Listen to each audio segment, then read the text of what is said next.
Hi everybody, I'm Bill Whittle and welcome back to the Firewall. Well, election season is upon us again, and so I thought I'd provide a handy voter's guide to the Republican Party to help make your decision just a little bit easier. Now obviously, the one thing that everyone knows about we Republicans is that we're evil. But evil is a little too generic. There's no way to really separate the evil Republicans from the evil corporations that pay pretty much everybody's paycheck, or even the evil military that protects our freedoms and our right to be evil in the first place. So we have to be a little more specific, and the best way to do that is to use a Venn diagram. Now, the first thing that makes Republicans uniquely evil, at least according to the Democrats in the news media, and they're all Democrats, is that we're greedy. Second, obviously, we're all fascists, and most importantly, of course, we're all racists. So, just to clarify things for you before you vote, let's start with greedy. According to Democrats, we Republicans are greedy because we're in favor of low taxes and limited government.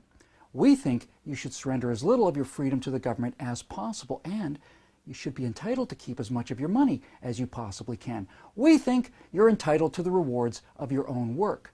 We also think you know how to spend your own money better than the government, who wants to take as much of it as possible. So, as you can clearly see, we Republicans who don't want your money are greedy, and the people that do want to take all of your money, the Democrats, are benign and generous. Just ask them. Secondly, we evil Republicans are all fascists. That's why students on college campuses never let us speak without throwing pies or chanting or screaming at us. According to those young Democrats, fascists are not allowed to speak and must be silenced by force in the name of freedom of expression.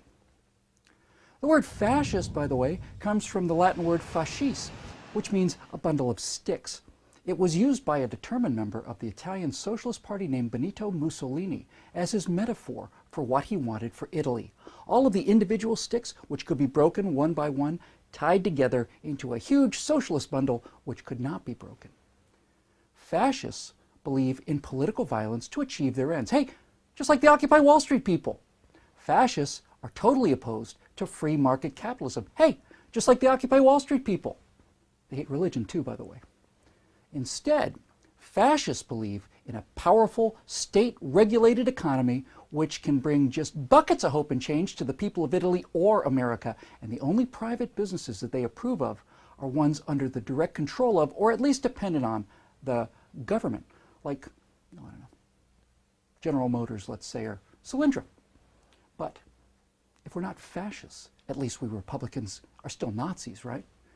Well, as it turns out, the word Nazi is a German acronym meaning Nationalsozialistische Deutsche Apparatepartei, or NSDAP. Translated directly into English, Nazi means, no wait, hold on, that can't be right. It means National Socialist German Workers' Party. Well, what do you know? Turns out you can't spell Nazi without Socialist Workers' Party. Isn't that interesting?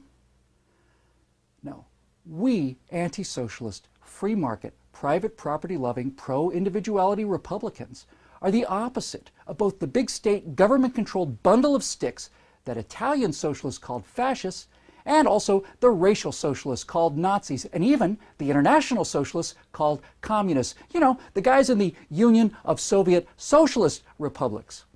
Those socialists, plus the Chinese socialists, have killed about, I don't know, maybe 150 million people so far. I know it's all very confusing, but no doubt Michael Moore will clarify it all in his next $30 million movie about how bad capitalism is. And finally, of course, we Republicans are racist. Now, to prove it, let's go back to history again.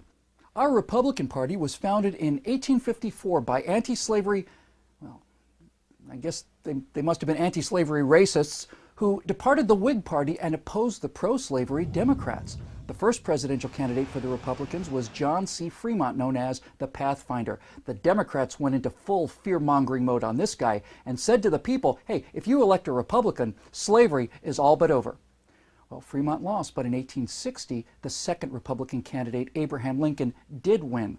Between the date of his election and his inauguration on Monday, March 4th, 1861, 7 of the slave states in the Deep South had left the Union to form the Confederacy, left it before he was even sworn in as president, because they knew that the rise of us racist Republicans meant the end of slavery in America. And it did, too. After the war ended, Lincoln was assassinated by Democratic activist John Wilkes Booth, and then the racist Republicans passed the 13th Amendment, abolishing slavery, the 14th, providing due process and equal protection under the law, and the 15th Amendment, providing voting rights to blacks. The non-racist Democrats fought all of these things tooth and nail, and when the first black men were elected to Congress as as Republicans, the Democrats got to work and founded the Ku Klux Klan to make sure it wouldn't happen again for a century. Democrats wrote the odious Jim Crow laws that kept blacks in position of slavery. All of those pictures that you've seen in the 1960s of people turning fire hoses and dogs on peaceful black marchers were unleashed by Democrats like Lester Maddox, Bull Connor, and George Wallace. You know, the great anti-slavery writer Frederick Douglass, also a racist Republican, once wrote, "I recognize the Republican Party as the sheet anchor of the colored man's political hopes in the ark of his safety." The ark of his safety. Now, of course, Democrats can't argue with this history, mostly because it's true, although that's not usually stopped them before. So, what they say to justify this century of shame is that right around the time that they themselves, modern Democrats, came along, the parties mysteriously switched sides. Sure they did. Now, what really happened was that the loving, decent, progressive racism that's been a hallmark of the Democratic Party took a new and subtle form. They invented a new way to keep black people on the plantation, working for them, like they used to. They gave them free food, free housing, and free medical care in exchange not for a harvest of cotton, but rather a steady annual bumper crop of votes. And the way that they did this was by telling black Americans that the Republicans that had fought and died for their freedom were in fact the real racists, because we were against these new shackles like affirmative action and entitlement programs that keep them perpetually bound to their Democratic masters. Well, it's true, we are against them. We're against affirmative action because we see people as individuals, not as a bunch of sticks, good and bad individuals, and we don't see black people as being so inferior as to need lower test scores to get into college. We think they can do just as well or as poorly as anyone else.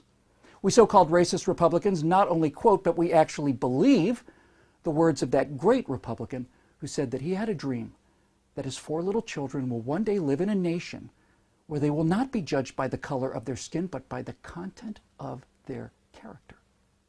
We believe that there is a word for people who are used by other people and provided in return with free food, free housing, and free medical care, and that word is slaves. And the Republican Party was, is, and always will be the party that frees the slaves. And if you want to be part of the team that's freeing the culture, go to declarationentertainment.com and become a citizen producer today.